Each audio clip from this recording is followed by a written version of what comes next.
Now, it's only fair that I give you a warning. This podcast talks about serial killers, murderers, cults, child molesters, the darkest parts of the darkest minds of humanity. It's not for the faint of heart, so listener discretion is advised. You have been warned. Welcome, I'm DM Green, and today on In the Dark Mind, we're looking at a killer so disturbingly calm, so articulate, so self-aware that even veteran detectives walked out of the interview room shaken. He was a 6'9" genius with an IQ higher than most surgeons, a man who murdered his grandparents at 15, got released, and then became one of California's most calculated sexual predators.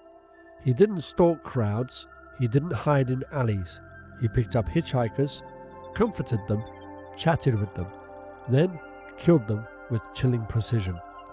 This is the case file of Edmund Emil Kemper III, the co-ed killer. Now, Ed Kemper didn't emerge from nowhere. He came out of a household soaked in hostility, humiliation, and psychological warfare. If Bundy wore a mask and Ramirez lived in chaos, Kemper was engineered by cruelty. Let's break down the origin of a giant who became a killer. Ed had a mother who hated him and everything about him and made sure he knew. Clarnell Strandberg, Ed Kemper's mother, wasn't just strict, she was emotionally violent. She told him repeatedly that he was ugly, that he was unwanted, that no woman would ever love him, that he was dangerous, and he was better locked away. She forced him to sleep in the basement, alone and terrified, convinced that the house above him was full of people who wished he didn't exist. Kemper later said, "She wouldn't hug me. She said she'd be afraid it would turn me gay or that I'd molest her." Imagine learning love that way. Imagine learning womanhood that way. Clarnell shaped his rage, shaped his fear, and shaped his obsession with female rejection. But that alone didn't create the co-ed killer. Something darker was brewing under the surface. The early warning signs were there. They were not subtle, and they were not normal. By 8 years old, Ed was already fantasizing about death, playing execution with dolls, would be cutting off their heads in their hands, and imagining power over helpless victims. By 10, he had killed his family cat, buried it, then dug it up, cut off its head, and mounted it on a spike. His mother's reaction? She blamed the cat, not the child. Later, he killed another cat, slit it open, and kept pieces as trophies. This wasn't curiosity, this was the early blueprint. Control, mutilation, trophy taking, and dominance. Traits that would appear again in adulthood. Now, although Ed was the size of a grown man, inside was the mind of a traumatized child. By 14, Ed Kemper was 6'4". He weighed over 200 pounds. He was socially isolated, terrified of his mother, addicted to violent fantasies, and rehearsing murder in private. Clarnell mocked him for his size, called him a weirdo, told family he'd grow up to be a killer. She wasn't wrong, but she wasn't helping. Ed's rage didn't have a target. Not yet. Ed's first real murders would actually turn out to be his own grandparents. At age 15, after one explosive argument too many, Clarnell sent Ed to live with his grandparents. This was supposed to reform him. Instead, it triggered the first kill of his life. The murders unfolded like this. His grandmother Maud scolded him at the kitchen table. Ed retrieved a rifle. He then shot her in the head, then shot twice more in the back.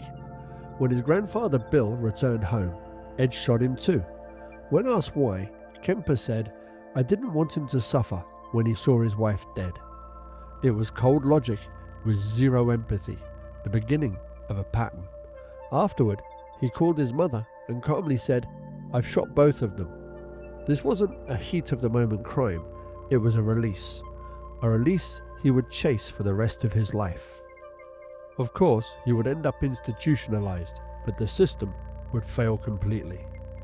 Kemper was sent to Atascadero State Hospital, a maximum security psychiatric facility for the criminally insane.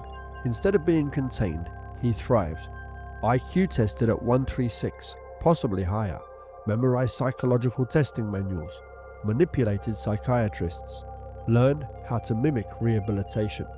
He practiced language to appear remorseful, studied other criminals for insight. Doctors described him as a highly intelligent, docile, and cooperative young man. They believed him completely. And then was the catastrophic mistake. At just age 21, Ed Kemper was released.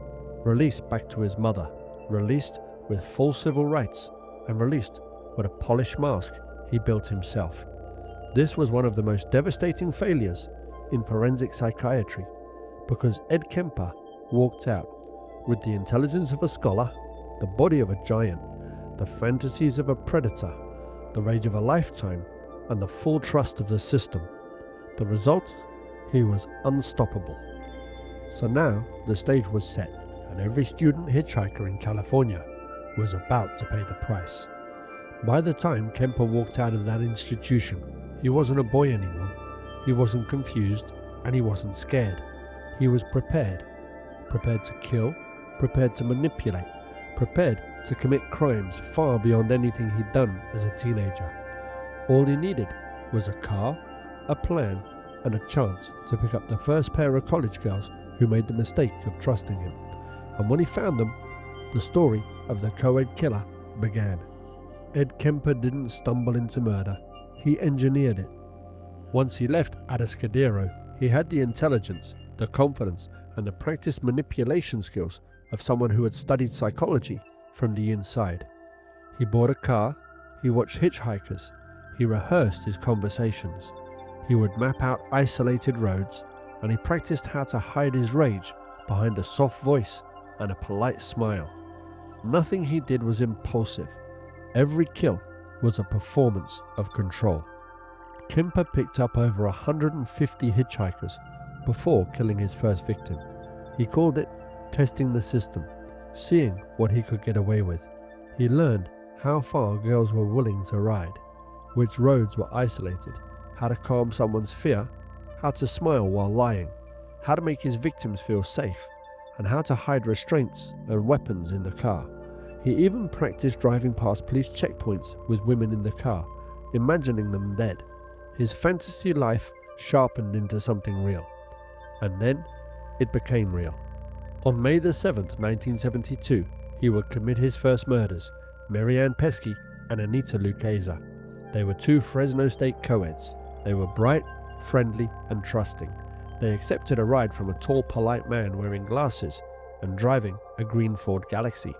He drove them into isolated woods. He pulled a gun and he handcuffed them. He stabbed and strangled both girls, then drove their bodies back to his mother's house, the house where he'd grown up in the basement, alone and terrified. There, he decapitated them, dismembered them, and disposed of their remains. He kept their heads for a while, not for shock, not for trophies, just for company. Kemper later admitted, "When I killed them, I didn't feel guilty. I felt like I was dealing with dolls." Then, on September 14th, 1972, would be Aiko Ku, a 15-year-old ballet student. She'd missed her bus and accepted the wrong ride. Kemper didn't rush the attack. He talked with her, gained her trust, and let her relax. Then he pulled out the gun. She panicked, but he reassured her, "I'm not going to hurt you." He said that while tying her up, he strangled her, dismembered her, and again transported the body right through police checkpoints. Twice now, the police waved him through with a smile. This reinforced something deadly. Ed Kemper could outthink anyone. The escalation would begin in January 1973 with Cindy Shaw. After a quiet holiday period, Kemper's urges returned with full force. He picked up Cindy, an 18-year-old student. He shot her in the car, then drove home to his mother's house. There, he would dismember her, removed her hands and head, and buried body parts in the yard. He kept her head in his room. He later said he buried her remains facing upwards so she would watch the stars. For Kemper, murder wasn't revenge at this point. It had become a ritual. Then, in February of 1973, would be the double homicide of Rosalind Thorpe and Alice Liu. Kemper picked up 2 UC Santa Cruz students at night. He shot them both inside his car. Then he did something somewhat unbelievable. He drove onto the campus, past the security guard, with both murdered women in his vehicle. The guard waved him in. He was a regular visitor after all, a friendly presence. The bodies were then taken home, dismembered and disposed of with the same calculated method. By now, Kemper was unstoppable. He was outsmarting police, outmaneuvering security, and outperforming every stereotype of what a killer looks like. Kemper's killings were not just murders, they were extensions of his fantasies. They had necrophilic elements, and they were the final evolution of his fantasies. He admitted to having sexual acts with the corpses, keeping heads for days, talking to them, and reliving the murders through memory. He wasn't killing for sexual pleasure alone, he was killing to erase rejection. Every victim became a stand-in for the mother who belittled him, the girls who mocked him, the world that ignored him. This is why his murders grew more violent over time. He wasn't losing control, he was perfecting it.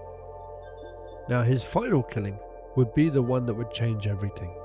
Ed Kemper had murdered 6 young women, but the 7th victim was the one that finally broke him, and that victim was the person he hated the most, his mother. At this point, Ed Kemper had murdered 6 young women. He dismembered them, violated their bodies, and carried their remains through police checkpoints with the calmness of a man returning library books. But none of those murders, not one, compared to what came next, because the final victim wasn't a stranger. She wasn't a hitchhiker, and she wasn't a student. It was the woman who made him, the woman who broke him, and the woman he hated with every cell in his body, his own mother. April 20th, 1973 would be the night that everything snapped. Clarnell Strandberg, the single most dominating force in Ed Kemper's life, relentless with her verbal abuse, humiliation, belittling, mocking his size, his intelligence, his masculinity, calling him a weirdo, telling him girls were right to avoid him, and telling him he was dangerous, unwanted, and unlovable. He absorbed it for years, and on that April night, she made one more comment, a casual, cutting remark that pushed him past the event horizon. She came home from a party, and Kemper was awake. She said, "Oh, I suppose you're going to want to sit up and talk all night." Then she waved him away, rolled over, and went to sleep. For Ed Kemper, that wasn't just a comment, it was the lifetime of humiliation condensed into one sentence. He stared at her for hours. He later said, "I knew I had to kill her. I'd been waiting for that moment all my life." Kemper entered her bedroom around 4 a.m. while she slept. He crushed her skull with a hammer, then he slit her throat, and then he decapitated her. The rage truly surfaced. He placed her head on the mantel, screamed at it, threw darts at it, and committed sexual acts with it. He shoved her vocal cords into the garbage disposal, symbolic, deliberate, the final attempt to silence the violence that tormented him since childhood. Kemper later said it seemed appropriate. This wasn't a murder, this was a lifetime of hatred released at once, and he wasn't finished. A few hours later, Kemper invited his mother's best friend, Sally Hallett, over to the house. He strangled her, drove her car to the driveway, left her body on the bed. This killing wasn't rage, it was cleanup, a loose end tied off. Kemper wasn't covering his tracks, he was planning to flee. He was burning the last bridge that tied him to a normal life. After the murders, Kemper didn't hide the bodies, he didn't run from police, and he didn't panic. He calmly packed a bag, stole his mother's car, and drove east, 1,600 miles, fueled by cheap food, coffee, and whatever was left of his sanity. He ended up in Pueblo, Colorado. There, something snapped. Not violently, not dramatically. He simply stopped. He killed the one person he always wanted to kill. The rage was gone, the pressure had evaporated, and the fantasy life collapsed. There was nothing left to do. Kemper walked into a phone booth and called the Santa Cruz police. They didn't believe him. They knew Big Ed. They'd had drinks with him. He frequented cops' bars. He was friendly, polite, and helpful.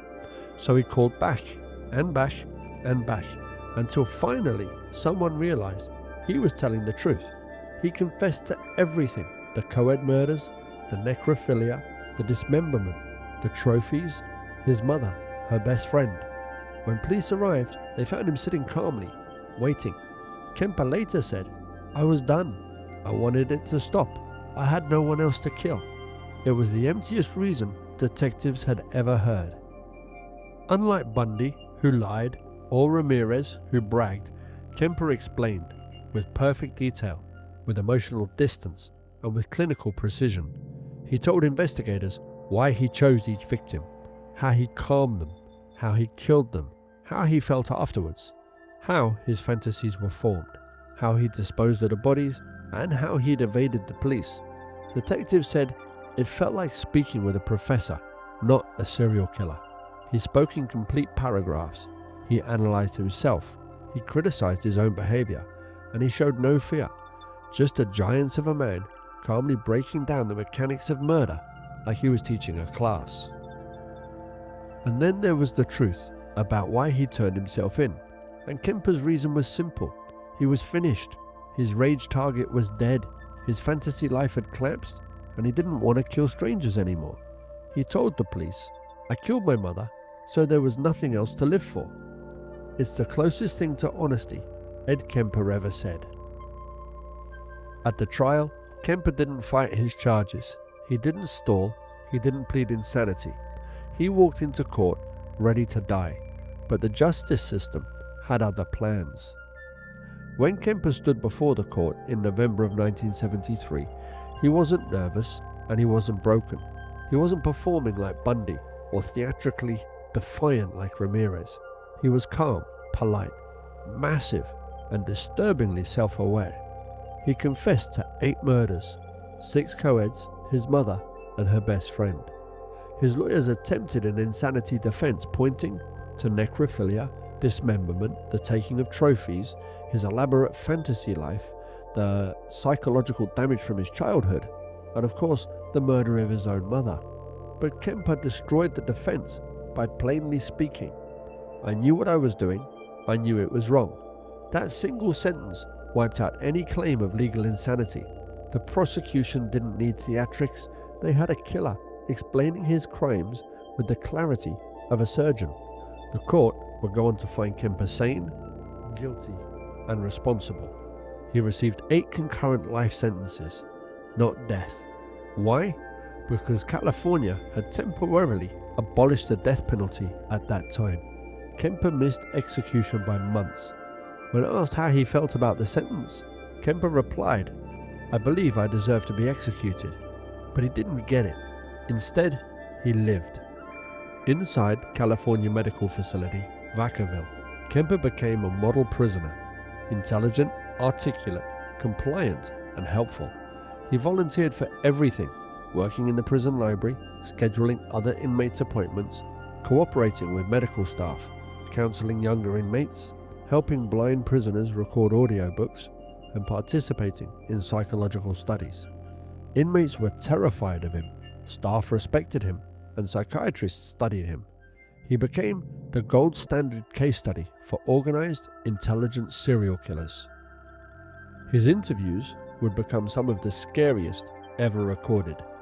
Ed Kemper's recorded interviews remain among the most chilling in true crime history, not because he ranted, bragged, or gloated, but because he explained, calmly, logically, step by step, as if describing how to assemble furniture. He broke down how he selected his victims, how he drove with bodies in the car, how he dismembered the corpses, how he talked to the severed heads, how he performed sexual acts on the dead, how he manipulated the police, how he suppressed or released fantasies, and why he murdered his mother. One of the most disturbing quotes came when describing fantasy escalation. "If I killed her, there wouldn't be anybody to stop me." Another came when describing why he stopped killing. "My mother was the real target. Once she was gone, the pressure was gone." He talked about murder like a mechanical process, emotionless, analytical, and practiced. That's what disturbs psychologists the most. Not rage, not madness, but cold comprehension. Ed Kemper wasn't impulsive, he wasn't delusional, he was not psychotic, and he was not mentally unstable. He was organized, intelligent, and fully aware of his actions. Psychologists classify him as a sexual sadist, necrophilia, dismemberment, and the urge to dominate victims. A highly organized killer, planning, manipulation, calmness, and cleanup. A maternal rage reactor. Every murder was ultimately a rehearsal for killing his mother. He was a social chameleon, able to blend into campus bars, police hangouts, and hitchhiker culture. A hyper-intelligent predator with an IQ of around 136 to 145. He understood law enforcement psychology better than most detectives. Kemper understood why he killed. That's what made him so dangerous. He didn't lack insight, he lacked empathy. In his final years, we'd see the strange peace of a giant. Today, Ed Kemper is incarcerated at California Medical Facility. He is elderly, physically declined, cooperative, quiet, reflective, and medically fragile, and still terrifying. He once said, "I am a walking time bomb, and I don't want to be around anyone I might hurt." It was the closest thing to remorse he had ever expressed, but even that is questionable. Kemper stands apart in the true crime world for several reasons. He confessed willingly. Most serial killers fight. Kemper walked into a phone booth and turned himself in. He was articulate. His interviews became training material for the FBI's early behavioral science unit. His crimes were meticulously organized. He hid bodies, avoided detection, and manipulated victims with ease. His relationship with his mother shaped everything. No other serial killer's motives are so clearly tied to one person. He remained calm, rational, and cooperative after capture, with no theatrics, no denial, and no games. Kemper wasn't a monster out of control. He was a monster in control, and that's the part that still chills people. The final truth about Ed Kemper? Well, Ed Kemper wasn't driven by impulse. He wasn't driven by insanity. He wasn't driven by Satan or delusion. He was driven by humiliation, resentment, sexual fantasy, a lifetime of maternal abuse, and the desire for total control over helpless victims. His murders were not an explosion, they were a calculated release. He killed because he wanted to, because he knew how, and because he could. And when the rage ended, so did the killing. A true predator with a scholar's brain and a murderer's heart. This has been the story of Ed Kemper, the co-ed killer. I'm DM Green, and you've been listening to In the Dark Mind. If you've enjoyed this podcast, please remember to like, subscribe, and share with others. Until the next time, thank you for listening.